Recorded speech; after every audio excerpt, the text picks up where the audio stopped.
So tell me what's going on. I mean, again, and I'm not trying to be rude or trying to be smart. I've been going through this for a while, and I'm at the end of my rope. And I feel like, again, I already know what the issue is. I just need the right procedure and time frame to do it so I can be on my way. I have a cardiologist appointment in 2 days. I have a heart condition. I can't get anywhere, and I just need to get my car running. Okay. But I don't have any more money, so that's my point. I gotcha. I understand you're frustrated because you don't have any money. And keep in mind, my friend, I'm just trying to help you out.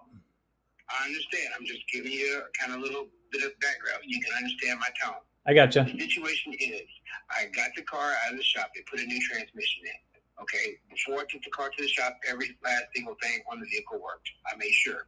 I get the car out of the shop. The cruise control doesn't work. They said that they checked. Nothing was unhooked as part of the switch. I bought a switch. I put the switch in. I started trying to start the car while the switch was out, which had prompted the security light to stay on, and the car turns on and cuts right off. I've asked Google, I've asked everybody I know, it's either a control module issue, the fuel pump, which is not here, click on, just change the spark plugs, I got new iridium plugs, I got new wires, I mean, it's not a mechanical problem. It's a reset the control module problem. And that's what I need to happen. And I don't have $300 to tow it to the Chevrolet dealership for them to do this. And they already told me that's how much it's going to be, and I don't have it. So, I mean, I'm looking at the car, I'm standing right here beside the car. The street lights on. Same thing I've been doing for 3 weeks now. The street lights on. I did the 3-second to post together reset. I did the keep them together for 15 minutes. I did them for 5 minutes, for 5 seconds. I did the 10. I did it all. And apparently it has to be precise, because if it's not exactly precise, it will not work. And that's why I'm here aggravated as hell, because nobody ever said it had to be exact timing. They always said 10 or 15 minutes or 10 or so, or, you know what I mean? They never said it had to be exact. So I'm troubleshooting the problem down to the issue. I gotcha. I just can't solve it. Okay. So can I ask you a few questions here to make sure I understand you correctly? Sure. Okay, so the issue that you're having is that the engine doesn't start and the security light's on. Is that correct? It starts, but it turns right off. Starts and stalls. The fuel injectors are being told not to fire. Okay, all right. And did we check for codes in the computer?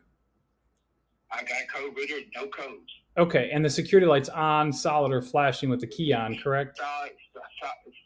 I got no key in the car, doors open, no keys in it, and it's just solid. Okay, I gotcha. All right, and have we replaced the ignition lock cylinder?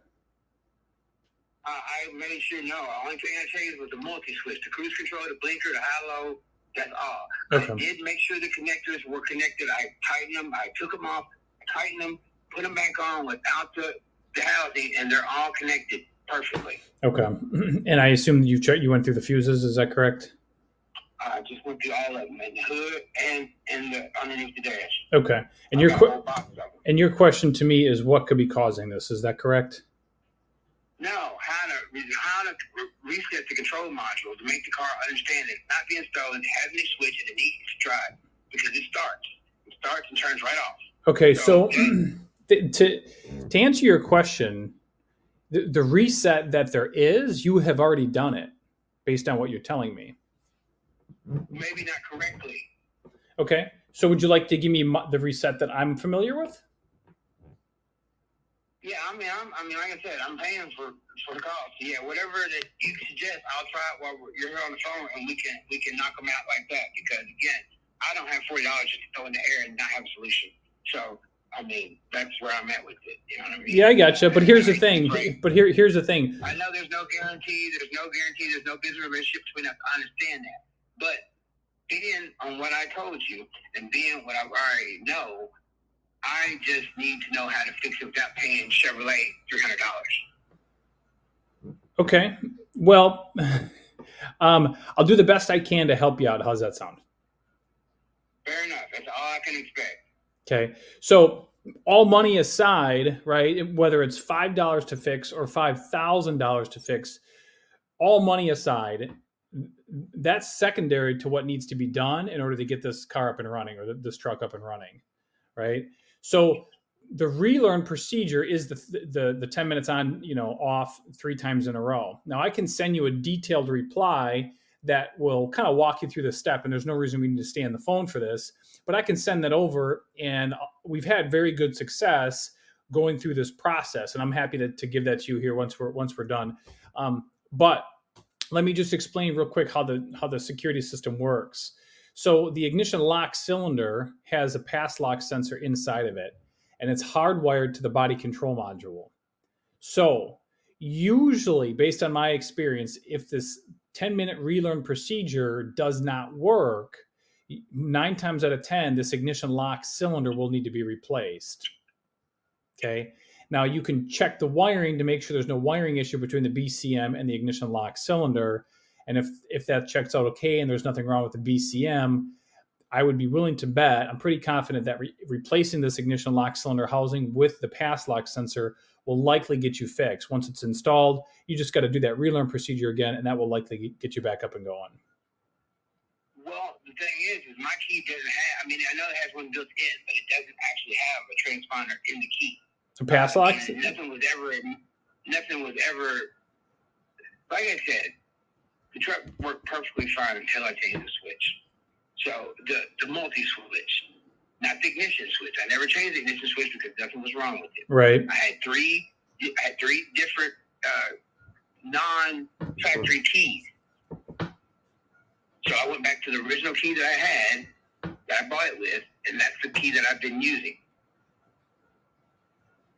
But again, I've been aggravated while I was trying to do the process. I've been interrupted.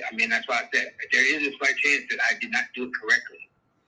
I have it written down already, a screenshot of it from your page. So if that's what you're going to send me, then I already have that. Okay, but again, I don't know what you did or didn't do, down to the T. So I tell you what I'll do is I'll send you over what I have, and it's pretty detailed, so I think it'll help out. So why don't you let me send that over, and you can go through it, and you might get lucky. That might do the trick. How's that sound? Yeah, I hope so, man. I'm on a wing and prayer here. I'm on my last leg. I really am, because I don't have any more options. I don't have any more money, and I'm uber frustrated, and I have heart conditioning. So I just need some kind of relief, some way or another. Okay, I understand. You're in a pickle, my friend. I'll tell you what. Give me a few minutes, and I'll send it over. How's that sound? I appreciate it. So after I do that, say it doesn't work, I'm fingers crossed that it does. The worst case scenario of my life, say it doesn't work. Do I call you guys back, or do I immediately cancel my membership? Well, it's up to you. I'm happy to help no matter what, but my answer is still going to remain the same. If it doesn't work, I'm thinking that you're going to have to replace this ignition lock cylinder housing. That's been my experience. I think that's what needs to be done here. But you can try the relearn procedure that I have, and it would be worth a shot before replacing this ignition lock cylinder. Yeah, definitely. How much is the ignition lock cylinder? I don't think it's too much. I don't specialize in parts. You'd have to do some searching. You can go to your local parts store, or you can even, I'm sure you can even search it up online. You can find it on Amazon or eBay. I'm sure you can locate it there. I can't imagine it's going to be a lot of money. Well, I hope not, because I don't have any. So that's kind of the scenario. If I did, I would just gladly pay a professional to do it and take the headache. I got you. I don't have it. I don't have any way to get it. I got you. Well, let me send over what I got. How's that sound, my friend? Well, I appreciate it. Like I said, I'll try anything once, and then you hear from me or you won't. Okay, that sounds good. Give me a few minutes, and I'll send over what I got, all right? I appreciate it. All right, you bet. You're welcome. All right, have a good night. You too. Bye-bye.